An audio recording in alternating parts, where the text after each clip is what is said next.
नमस्कार दोस्तों, स्वागत है आपका अपने YouTube चैनल ऐसा स्टडी पर। जी हाँ दोस्तों, मैं हूँ रवि और आज हम बात करेंगे बौद्ध धर्म के बारे में। सिंधु घाटी सभ्यता के बारे में हमने पहले जान लिया है, वैदिक सभ्यता के बारे में हमने जान लिया है और प्राचीन इतिहास, प्राचीन प्रागैतिहासिक काल के बारे में भी हमने जान लिया है। आज हम बात करेंगे बौद्ध धर्म के बारे में। जी हाँ दोस्तों, सबसे पहले हमें ये पता होना चाहिए कि एग्जाम में क्वेश्चन क्या आएगा, क्या पूछ सकता है, बौद्ध धर्म से हमें क्या पूछ सकता है। बौद्ध धर्म का जन्म कब हुआ, बौद्ध धर्म की स्थापना किसने की, बुद्ध का जन्म कब हुआ, बुद्ध के बचपन का नाम क्या था, बुद्ध का जन्म स्थान कौन सा था, बुद्ध के पिता का नाम क्या था, बुद्ध की माता का नाम क्या था, बुद्ध का कुल क्या था, गोत्र क्या था, पत्नी का नाम क्या था, राहुल किसका नाम था, बुद्ध के जन्म से संबंधित 4 घटनाएं कौन कौन सी थी, बौद्ध साहित्य को क्या कहते हैं, बौद्ध संगतियां कब कब हुई। तो दोस्तों, इनसे ज्यादा और क्या पूछेगा, यही पूछ सकता है कौन सी संगति में कौन अध्यक्ष था, किसके शासक कौन था। इन क्वेश्चनों के अलावा और कुछ भी हमें नहीं पूछा जाएगा। तो दोस्तों, आज हम बात करेंगे बौद्ध धर्म के बारे में। बौद्ध धर्म के जो संस्थापक हैं वो है महात्मा बुद्ध। बौद्ध धर्म के जो संस्थापक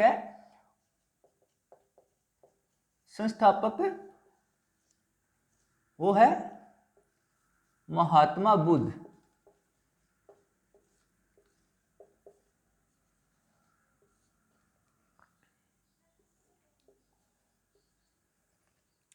इनके बचपन के नाम की अगर बात की जाए, बचपन का नाम,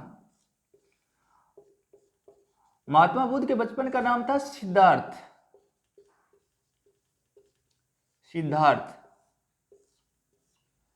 इनका जन्म है वो 563 ईसा पूर्व लुम्बिनी, वर्तमान में इसका नाम है रुमिनदेई, नेपाल में है, हुआ था।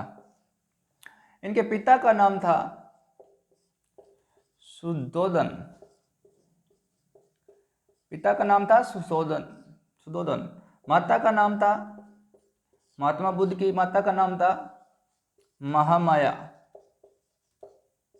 महात्मा बुद्ध की मौसी का नाम था, मौसी थी प्रजापति गौतमी।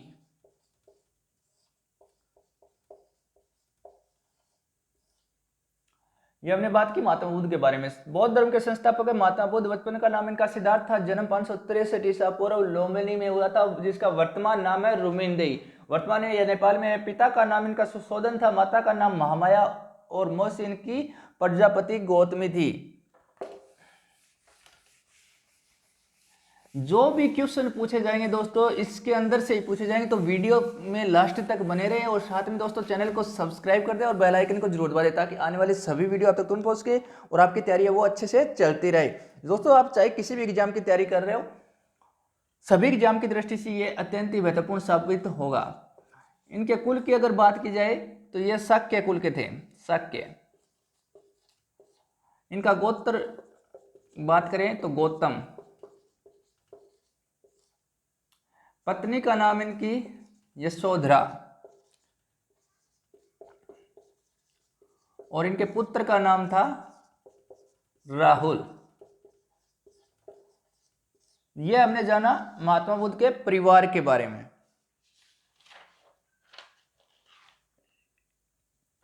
इनके घोड़े का नाम था कत्थक और इसका जो सारथी था वो था चन्ना। दोस्तों, ये बात की हमने महात्मा बुद्ध के परिवार के बारे में। अब बात करें, महात्मा बुद्ध ने दोस्तों 29 वर्ष की आयु में गृह त्याग किया था। कौंडिन्य नामक ब्राह्मण थे दोस्तों, उन्होंने भविष्यवाणी की थी कि महात्मा बुद्ध या तो चक्रवर्ती सम्राट बनेंगे या साधु बनेंगे। तो दोस्तों, 29 वर्ष की आयु में महात्मा बुद्ध ने वो गृह त्याग कर दिया था। इस घटना को महानिष्क्रमण भी कहा जाता है। 4 घटनाएं जो मुख्य थी महात्मा बुद्ध के जीवन में, जिन्होंने महात्मा बुद्ध का जीवन है वो परिवर्तित कर दिया था, तो वो घटनाएं थी। पहली बात थी बुजुर्ग व्यक्ति।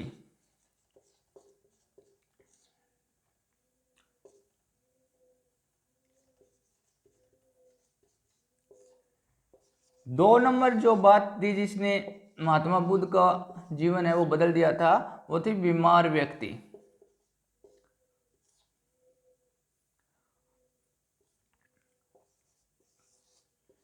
तीसरा था मृत व्यक्ति,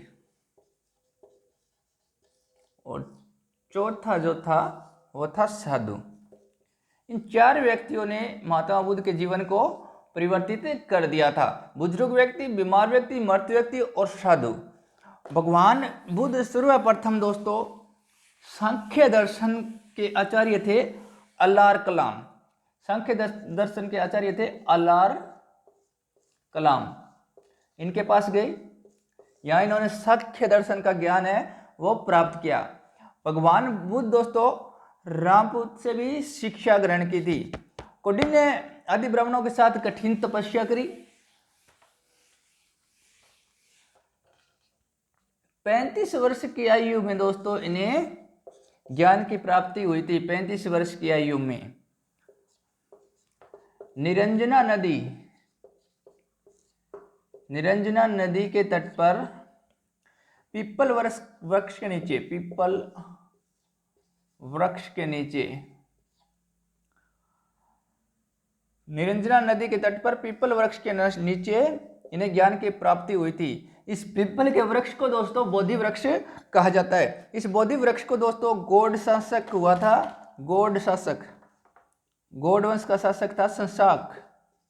शशांक ने दोस्तों इस बोधि वृक्ष को कटवा दिया था, बोधि वृक्ष। और यहाँ दोस्तों बुद्ध को ज्ञान की प्राप्ति हुई थी निरंजना नदी के तट पर पीपल वृक्ष के नीचे, जिसे बोधि वृक्ष कहा जाता है। इस वृक्ष को गौड़ वंश का शासक था शशांक, उसने कटवा दिया था। अब दोस्तों बात करते हैं महात्मा बुद्ध ने प्रथम उपदेश कहाँ दिया। प्रथम उपदेश कौंडिन्य और आदि ब्राह्मणों को प्रथम उपदेश दोस्तों सारनाथ में दिया था, सारनाथ। महात्मा बुद्ध ने प्रथम उपदेश कहाँ दिया, सारनाथ में। सर्वाधिक उपदेशों की अगर बात की जाए, सर्वाधिक उपदेश, तो महात्मा बुद्ध ने सर्वाधिक उपदेश कहाँ दिए थे, सर्वाधिक उपदेश दिए थे दोस्तों श्रावस्ती में, श्रावस्ती। इनके उपदेशों की भाषा थी पाली। बुद्ध का प्रिय शिष्य दोस्तों, प्रिय शिष्य की अगर बात की जाए तो थे आनंद। आनंद के कहने पर ही महात्मा बुद्ध ने अपने संघ में महिलाओं को प्रवेश दिया था। आनंद इनका प्रिय शिष्य था। और बुद्ध का जो प्रधान शिष्य था, प्रधान शिष्य, वो था दोस्तों उपाली। उपाली इनका प्रधान शिष्य था। आनंद के कहने पर ही बुद्ध ने महिलाओं को अपने संघ में प्रवेश दिया था। प्रजापति गौतमी दोस्तों बौद्ध संघ में सम्मिलित होने वाली पहली महिला थी। बौद्ध संघ में सम्मिलित होने वाली पहली महिला कौन थी, प्रजापति गौतमी। अब बात करें बौद्ध धर्म की शिक्षाओं की, तो बौद्ध धर्म ने दोस्तों 4 आर्य सत्य का सिद्धांत दिया। 4 आर्य सत्य, 4 आर्य सत्य।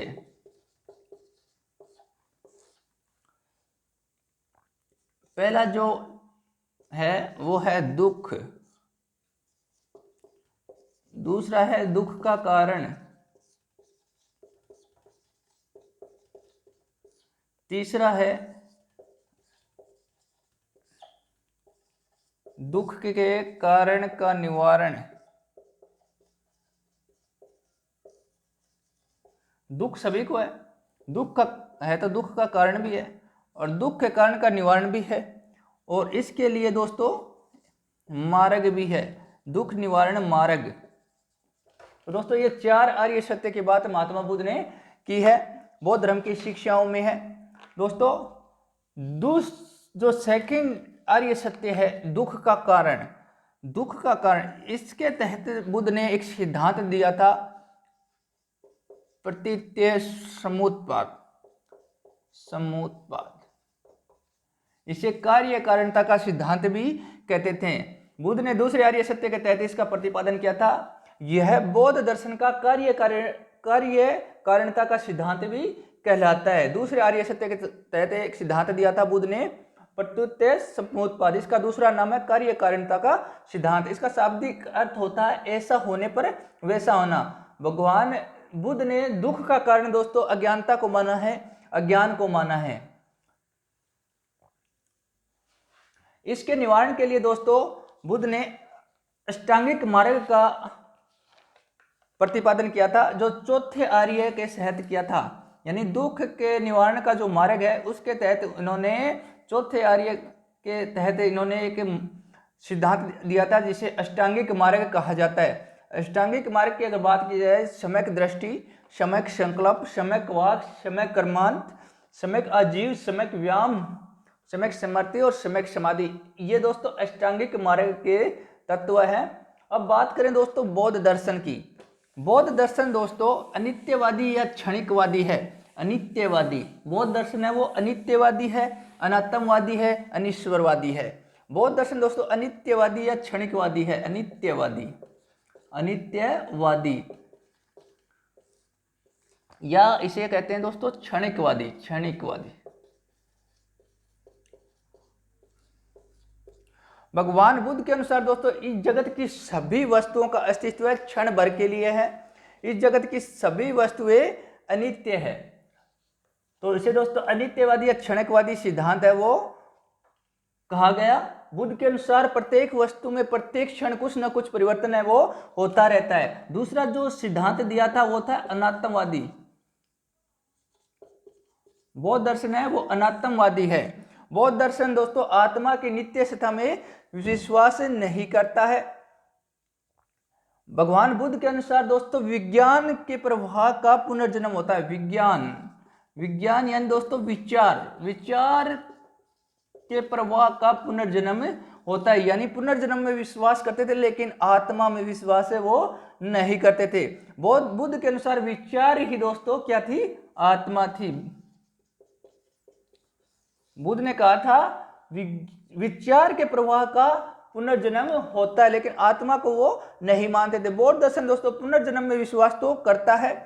भगवान बुद्ध दोस्तों कर्म फल के सिद्धांत पर विश्वास करते थे। बौद्ध दर्शन है वो अनिश्वरवादी है। अनिश्वरवादी बौद्ध दर्शन अनिश्वरवादी है।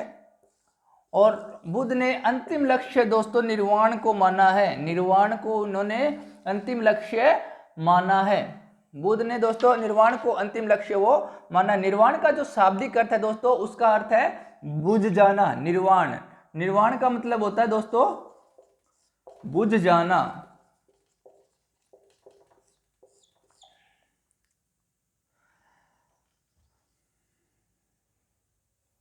बुद्ध दोस्तों निर्वाण, परम तत्व, ईश्वर जैसे प्रश्नों पर मौन रहते थे। बुद्ध है वो मौन। अब बात करते हैं दोस्तों बुद्ध के जो प्रतीक हैं उनके बारे में। बुद्ध के जीवन से संबंधित जो प्रतीक बनाए गए हैं उनके बारे में अब बात करते हैं। सबसे पहले बात करें हाथी।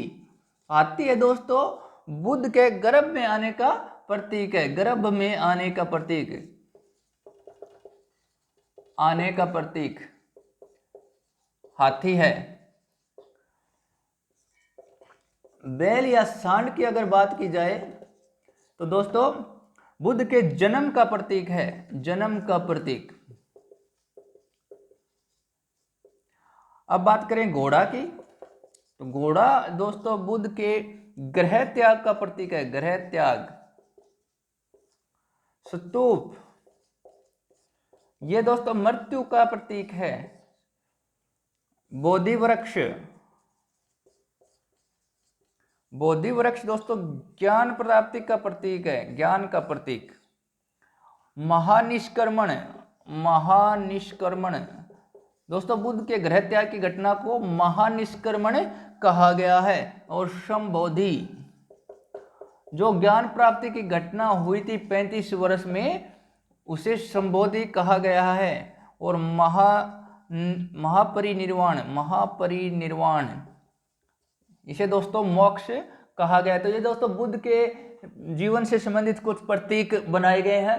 उनके बारे में हमने जानकारी प्राप्त की। हाथी है वो बुद्ध के गर्भ में आने का प्रतीक है। बेल और सांड बुद्ध के जन्म का प्रतीक है। घोड़ा गृह त्याग का प्रतीक है। स्तूप उनकी मृत्यु का प्रतीक है। बोधि वृक्ष ज्ञान का प्रतीक है। और महानिष्कर्मण जो गृह त्याग किया था उस घटना को महानिष्कर्मण कहा गया है। और बुद्ध के जो ज्ञान प्राप्ति की घटना उसे संबोधि कहा गया है। और महापरिनिर्वाण का अर्थ है मोक्ष की प्राप्ति। तो ये थे बुद्ध से संबंधित कुछ प्रतीक चिन्ह। अब बात करते हैं प्रमुख बौद्ध संगतियों के बारे में। दोस्तों 4 बौद्ध संगतियां हैं वो हुई थी। सबसे पहली बौद्ध संगति है वो 483 बीसी में हुई थी, अजात शत्रु के टाइम में राजगृह के अंदर।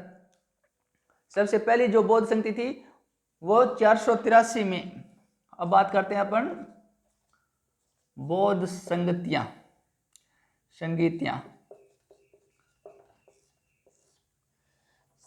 पहली जो यहां लिखते हैं अपन समय, पहली जो बौद्ध संगति हुई थी वो 483 ईस्वी में हुई थी। शासक की अगर बात की जाए, शासक थे अजात शत्रु। इनका जो वंश था वो था हर्यक वंश। स्थान की अगर बात की जाए, प्रथम बौद्ध संगति का स्थान था राजगृह। और इसके अध्यक्ष थे महाकश्यप। पहली बौद्ध संगति की हमने बात की। दूसरी बौद्ध संगति की अगर बात की जाए तो 383 बीसी में शासक थे कालाशोक। दूसरी बौद्ध संगति हुई थी वैशाली के अंदर। और इसके अध्यक्ष की बात की जाए तो साबक मीर इसके अध्यक्ष थे। तीसरी बौद्ध संगति की अगर बात की जाए तो यह हुई थी 251 बीसी में ईसा पूर्व। अशोक के शासनकाल में तीसरी बौद्ध संगति का आयोजन किया गया था। इनकी राजधानी थी पाटलिपुत्र में अशोक ने इसका आयोजन है वो करवाया था। और मोगलीपुत्र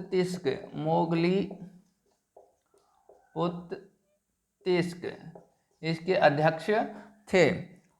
चौथी बौद्ध संगति है वो कनिष्क के शासनकाल में फर्स्ट शताब्दी में हुई थी। फर्स्ट शताब्दी में कनिष्क इसके शासक थे। और यह हुई थी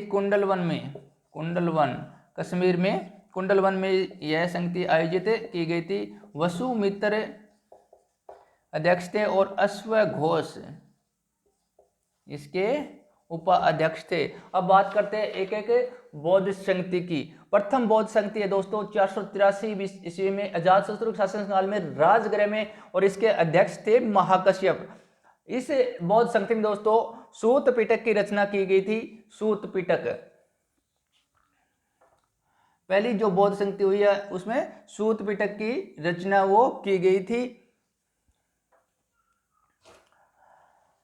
सूत पिटक में दोस्तों भगवान बुद्ध की शिक्षाएं एवं जीवन की घटनाओं का संकलन है वो सूत पिटक में किया गया है। इन जो पुनर्जन्म की जो घटनाएं हैं उन्हें जातक कहा जाता है। वो बुद्ध की जो पुनर्जन्म की घटनाएं दोस्तों उनको वो जातक कहा जाता है। जातक प्रथम बौद्ध संगति में दोस्तों 483 ईस्वी में सूत पिटक की रचना वो की गई थी। और इसमें बुद्ध के पुनर्जन्म की घटनाएं हैं वो सम्मिलित की गई है। तो इन घटनाओं को दोस्तों जो कहानियां बनाई गई थी इन्हें जातक कहा जाता है। विनय पिटक की रचना भी इसी समय की गई थी। विनय पिटक में दोस्तों बौद्ध भिक्षुओं के लिए आचार संहिता बताई गई है। सूत पिटक और दूसरा था विनय पिटक।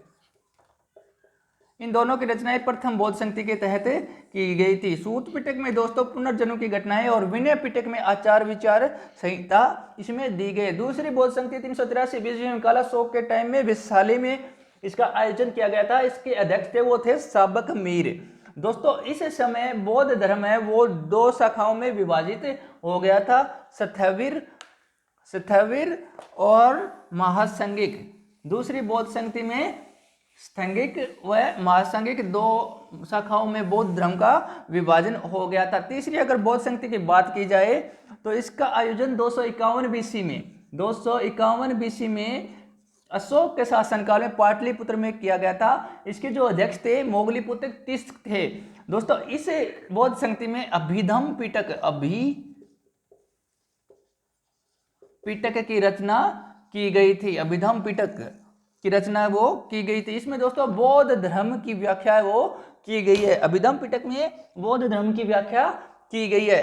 तीनों पिटक को संयुक्त रूप में त्रिपिटक कहा जाता है। सूत पिटक, विनय पिटक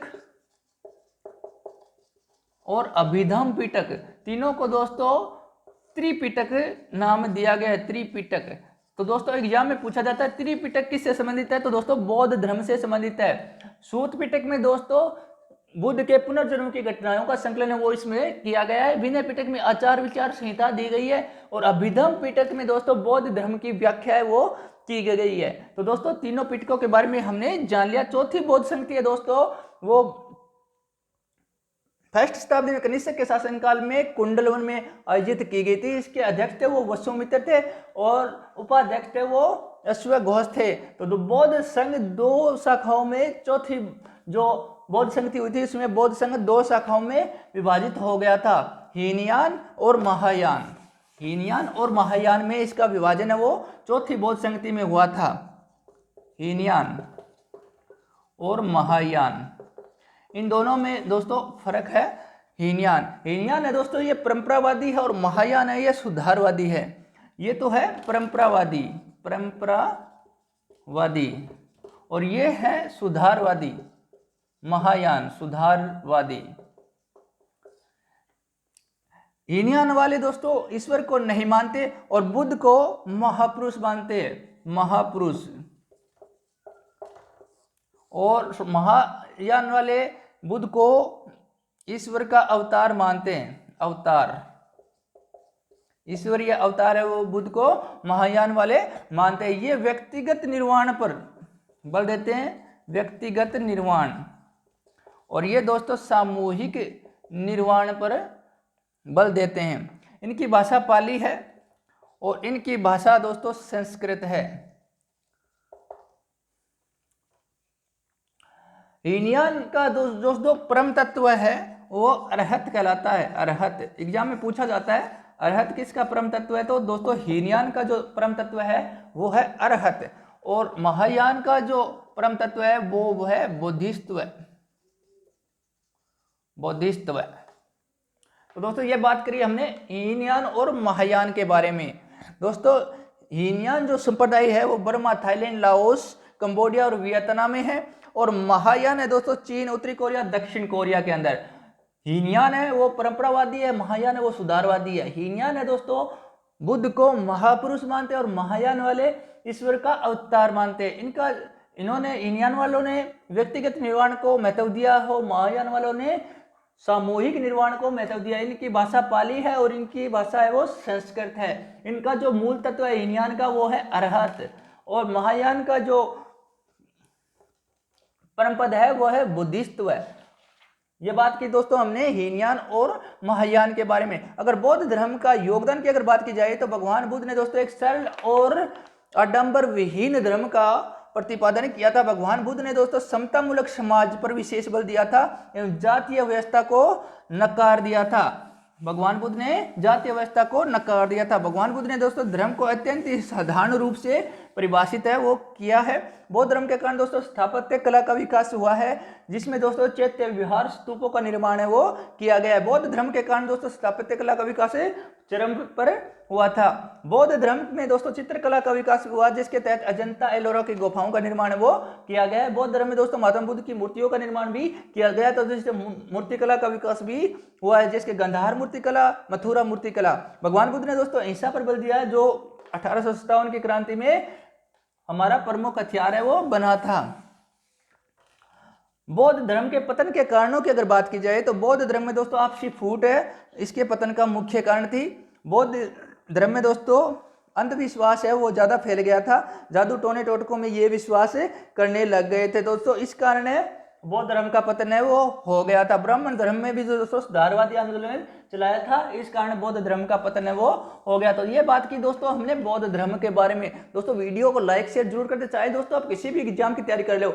इन जो आज हमने पढ़ा है इसके अलावा दोस्तों कुछ भी पढ़ने की जरूरत नहीं है।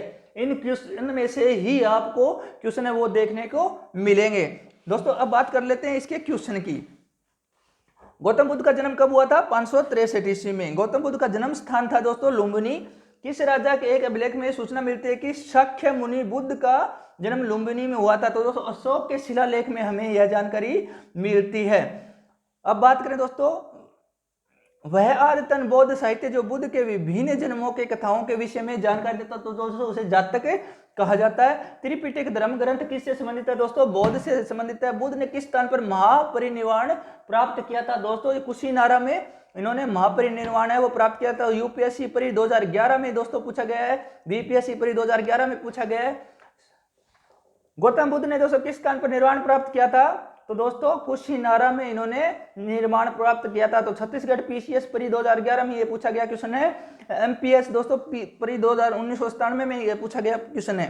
गौतम बुद्ध की माता किस वंश से संबंधित थी? दोस्तों कोलीय वंश से संबंधित थी। बौद्ध सभा का आयोजन कहाँ किया गया? तो दोस्तों हमने देख लिया। बुद्ध के जीवन के किस घटना को महानिष्कर्षण के रूप में जाना जाता है? दोस्तों उनके गृह त्याग को हमने महानिष्कर्षण का नाम दिया था। भारत में सबसे प्राचीन विहार है दोस्तों नालंदा। बुद्ध की मृत्यु के बाद प्रथम बौद्ध संगति की अध्यक्षता किसने की? तो दोस्तों हमने देखा था महाकश्यप ने की थी। नागार्जुन कौन थे दोस्तों? बौद्ध दार्शनिक थे। अष्टांगिक मार्ग की संकल्पना अंग है दोस्तों, ये हमने देख लिया। अष्टांगिक मार्ग बुद्ध ने दिया था। तो दोस्तों जो भी क्वेश्चन बन रहे थे उन सब का अध्ययन हमने इसमें कर लिया है। तो दोस्तों नेक्स्ट वीडियो प्राप्त करने के लिए चैनल से जुड़े रहे, चैनल को सब्सक्राइब कर दे और बेल आइकन को जरूर दबा दे ताकि आने वाले सभी वीडियो आप तक तुरंत पहुंच के और आपकी तैयारी है वो अच्छे से चलती रहे। धन्यवाद दोस्तों, जय हिंद।